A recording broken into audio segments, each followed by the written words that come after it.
Baik, Assalamualaikum warahmatullahi wabarakatuh. Tuan dan Puan, saya ucapkan sekali lagi selamat pagi. Alhamdulillah, hari ini harian terakhir bulan September, 30 hari bulan. Jadi, ramai yang hari ni dah bersedia lah, kerana hari ni orang kata 30 hari bulan 9 ni kan, kita akan masuk esok kita akan masuk ke bulan yang baru, iaitu bulan Oktober pada tahun 2020. Jadi kalau ikutkan Oktober ni kita dah masuk ke dalam Q4, quarter 4 untuk tahun 2020. Jadi sekali lagi kepada rakan-rakan Facebook dan juga yang follow page Nur Aminah Umar.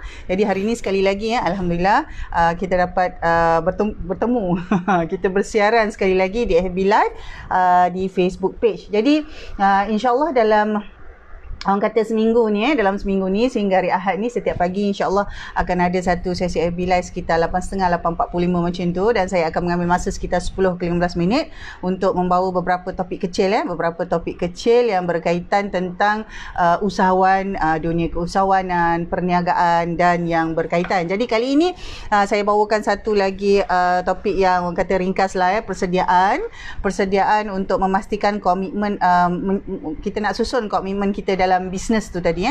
Jadi kadang-kadang tuan dan puan apabila kita, tuan dan puan yang banyak follow di Facebook ni, mungkin tuan dan puan ada banyak baca posting-posting sama ada rakan-rakan usahawan ataupun usahawan-usahawan yang lain ataupun diri sendiri sebagai usahawan. Kadang-kadang tuan dan puan kita tak dapat mengelak daripada satu rasa ataupun satu perasaan, emosi kita ini kita tak dapat mengelak. Jadi ada masanya kadang-kala tertulis, bukannya maksudnya memang kita kata kita perlu satu orang kata laluan keluar. Jadi kita akan menulis beberapa posting di Facebook, dan ada kalanya tuan dan puan akan melihat beberapa posting di Facebook tu yang menunjukkan suasana yang orang kata sedih, susah, sukar, ada yang marah, ada yang geram, ada yang gembira, ada yang seronok dan macam-macam.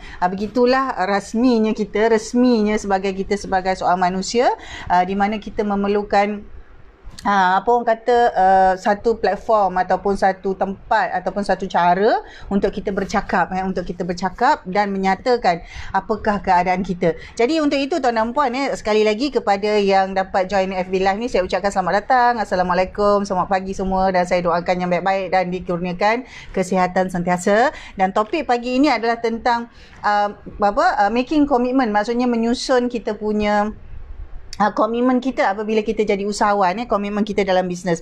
Jadi pertama sekali ada beberapa perkara, sebenarnya ada 5 perkara yang saya nak bawakan pagi ni. Yang pertama sekali tuan dan puan, apabila kita kata kita nak menjalankan perniagaan, walaupun tuan dan puan hanya menjual satu produk lah, ataupun tuan dan puan hanya menjual orang kata barang-barang, ataupun tuan dan puan hanya nak bermula dengan dropship atau apa-apa sahaja inisiatif perniagaan yang tuan mulakan, katalah tuan orang kata ada hajat dah nak mula untuk jadi usahawan itu, maka pertamanya antaranya adalah setkan expectation tu tuan dan puan. Apakah harapan kita ataupun apakah pengharapan kita itu apabila kita jalankan bisnes? Kadang-kadang harapan kita adalah untuk mempunyai lebih masa bersama anak-anak dan kita tak dapat. Ataupun kita kata harapan kita adalah membuat untung sampai kita beli rumah, tetapi sampai 10-20 tahun buat tak dapat. Contoh. Jadi set the expectation right tu tuan dan puan. Expectation tu kita sebenarnya apabila kita kata kita nak masuk dalam dunia keusahawanan itu, apakah orang kata komitmen bagaimana yang kita perlu letakkan. Kalau kita kata full time, maksudnya sepenuh masa kita akan jalankan bisnes kita itu. Kalau kita kata part time, kita sambil-sambil saja, ataupun kita kata side hustle sambil-sambil saja, sambil-sambil itu pun ada beberapa peratusnya. Adakah 30%, 20%, 10% yang kita nak letakkan untuk bisnes kita tu tadi.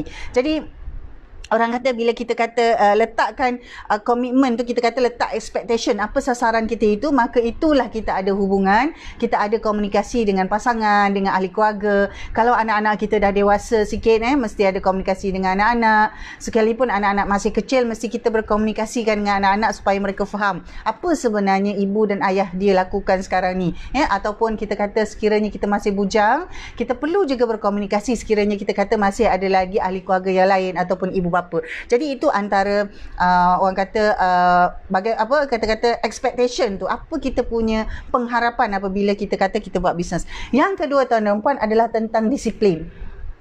tentang disiplin. Jadi apabila kita kata kita nak jadi usahawan ataupun kita kata kita bekerja sekalipun, kita perlu ada disiplin. Jadi apabila kita bercakap tentang disiplin ni tuan-tuan, dia termasuklah kepada kita kata jadual kerja, jam-jam untuk kita berjumpa ataupun tarikh-tarikh ataupun masa-masa kita perlu orang kata hantar email ke, buat posting Facebook ke, ataupun kita kata kita buat appointment ke, kita hantar proposal ke, kita buat pitching ke. Jadi semua tu diperlukan maksudnya kita kena urus semua tu. Jadi kita tak boleh nak kata tak sangkalah jadi usahawan ni lagi sibuk daripada bekerja. Jadi ini adalah antara persediaan-persediaan kita. Apakah jenis komitmen yang kita perlu letak apabila kita jadi usahawan tu tadi. Jadi seterusnya kita perlu lihat juga apakah kalau kita bermula secara awal ni, sama ada bermula sendiri ataupun bermula dengan orang kata kumpulan yang kecil, maksudnya dengan partner mungkin 2-3 orang sahaja, apakah ada keperluan untuk kita orang kata outsource beberapa kerja to free up our space. Maksudnya kita kena ada kelapangan masa tuan dan puan. Kita kena ada kelapangan masa, kita kena ada kelapangan akal fikiran. Apakah pada peringkat itu kita belum boleh ambil pekerja tapi kita outsource. Jadi tuan dan puan, walaupun saya bawakan senario keadaan saya sendiri tuan dan puan, walaupun saya kata saya solo practice, sebenarnya saya ada outsource beberapa bahagian, termasuklah bahagian pengurusan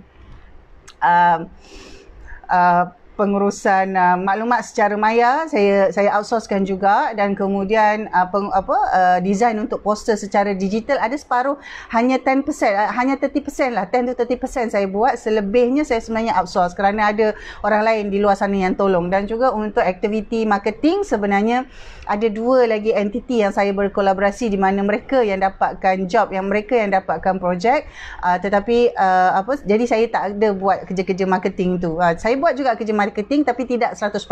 So tuan dan puan, kita sebagai usahawan, kalau kita kata kita belum dalam fasa untuk nak berkembang besar tu, maksudnya kita tak ambil staff yang banyak, mungkin ada seorang 2 sahaja, tapi kita boleh fikirkan sama ada kita perlu untuk outsource atau tidak. Jadi ini adalah satu komitmen juga tuan dan puan, sebab bila outsource kena bayar juga kan. Bukan hanya kerana staff, kita kena bayar staff tak. Kalau kita kata solo practice tu senanglah, dia charge murah kerana dia fikirkan perut dia saja, tak. Sebab ada setengah tu yang solo practice ataupun freelancer, mereka sebenarnya ada keperluan untuk outsource beberapa perkara. Mungkin ada yang outsource bookkeeping, mungkin ada yang outsource pengurusan account. Jadi semua tu seolah-olah mereka hire staff, tapi sebenarnya mereka tak hire staff. Masih ada komitmen untuk dibayar.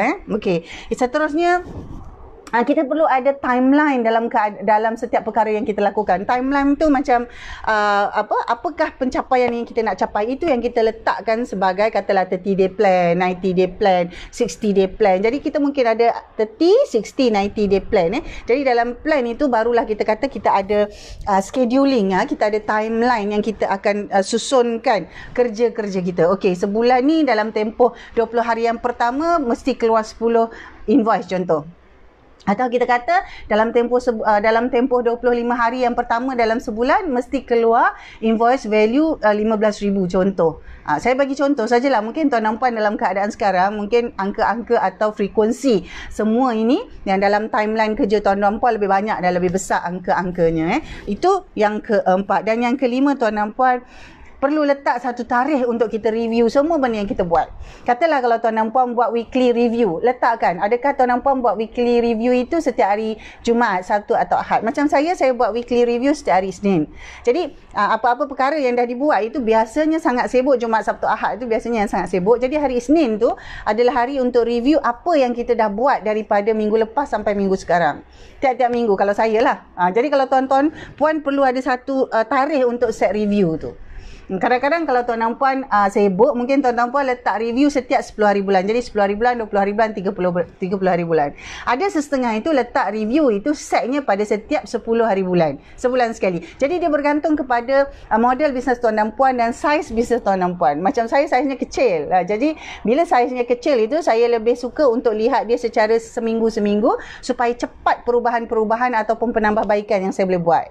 Jadi semua ini 5 perkara ini sebenarnya antara perkara yang kita boleh susunkan supaya kita bersedia dengan komitmen untuk kita jadi usahawan.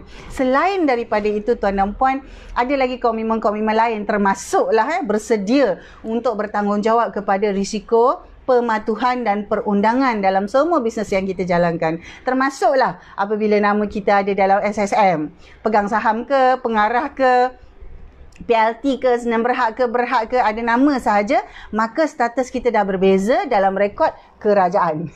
Dalam data kerajaan tu rekod kita dah berbeza. Jadi tak sama. Jadi cara kita hidup, cara kita nak mengurus pun dah berbeza. Contoh macam baru-baru ni apabila masuk PKP ni, sama ada usahawan ke bukan usahawan, semua terkena tempiasnya sekiranya tuan-tuan dan puan ada nama dalam SSM. Aktif ke, tak aktif ke, pemegang saham ke, director ke, company buat duit ke, company rugi ke, company dormant ke, company aktif ke, semua terkesan. Jadi itu antara yang terakhir yang saya mau tambah, iaitu 5+1 tadi yang tambah, iaitu orang kata persediaan kita, komitmen kita tu tadi. Itu pun sebenarnya satu komitmen tanpa kita sedari. Komitmen kita dah letak nama kat situ. Jadi tuan dan puan, saya hari ini kita mengambil masa sekitar 10 ke 15 minit ini untuk saya sudah kongsikan kepada tuan dan puan persediaan untuk kita beri komitmen dalam bisnes kita. Jadi yang pertamanya untuk kita tentukan apakah pengharapan kita dalam perniagaan, iaitu apa kita punya expectation dari segi masa ke, dari segi apa yang kita nak dapat ke, apa yang kita nak buat, itu kita kena set expectation tu. Dan yang kedua, kita bercakap tentang disiplin, tentang budaya kerja, tentang keperluan untuk kita kata menyusun jadual, self mastery, itu termasuk dalam perkara disiplin. Dan seterusnya kita berkata pengurusan kita itu mungkin kita perlu lihat apakah kita perlu outsource beberapa perkara yang kurang produktif sekiranya kita yang buat, seperti pengurusan bookkeeping ke, keuangan ke, digital marketing ke, ataupun tuan dan puan mungkin outsourcekan kerja-kerja orang kata sales and marketing. Jadi itu semua perlu dilihat. Dan seterusnya yang keempat, di mana tuan dan puan menyusun perancangan, buat timeline kerja, sama ada dia berbentuk 30 hari, 60 hari, 90 hari. Dan yang seterusnya adalah untuk kita set satu tarikh untuk kita sentiasa review perkara-perkara yang kita lakukan dan juga pencapaian bisnes kita dari masa ke semasa.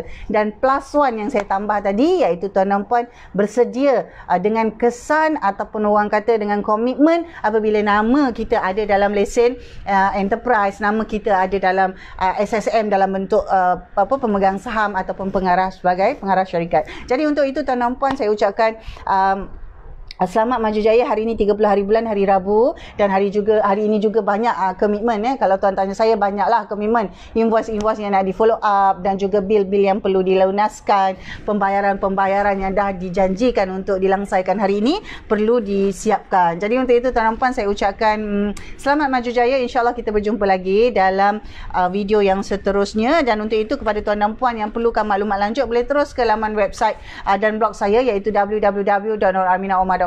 Di sana ada lagi beberapa maklumat yang lain, dan tuan dan puan juga boleh terus cari carian Nur Aminah Omar di channel YouTube dan juga di Facebook. Jadi akan ada maklumat-maklumat tambahan di sana. Jadi untuk itu saya ucapkan terima kasih kepada semua yang sentiasa menyokong pergerakan dan perubahan yang ada dalam proses kerja saya sendiri. Dengan itu insya-Allah kita jumpa lagi. Kita doakan yang baik-baik untuk semua. Assalamualaikum warahmatullahi wabarakatuh.